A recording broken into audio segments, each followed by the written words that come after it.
একজন পুরুষের রোজগারের উপর পর্যায়ক্রমে কার হক বেশি, স্ত্রী সন্তানের নাকি মা বাবা ভাই বোনের? দেখুন, মা বাবার সাথে কারো কোনো তুলনা চলে না হক আদায় করার ক্ষেত্রে। হক আদায় মানে শুধু টাকা পয়সা খরচ করা না। আল্লাহ এবং তার রাসূল সাল্লাল্লাহু আলাইহি সাল্লামের পর সর্বোচ্চ শ্রদ্ধা পাওয়ার হকদার, সর্বোচ্চ ভালোবাসার হকদার কে?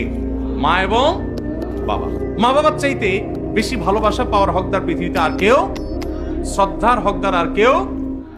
কিন্তু অর্থ ব্যয় করার ব্যাপারটা একটু ভিন্ন। স্ত্রী যদি থাকে তাহলে প্রত্যেক স্বামীর উপরে কর্তব্য তার স্ত্রীর ভরণ পোষণের ব্যবস্থা করা। মা বাবার যদি টাকা পয়সার অভাব না থাকে, নিজেদের যা আছে সেটা তারা যদি চলতে পারেন, তাহলে শরীয়ত সন্তানের উপরে সন্তানের বাবা মার ভরণ পোষণ দেওয়াটাকে ফরজ করেনি। কথা কি বুঝতে পারছেন?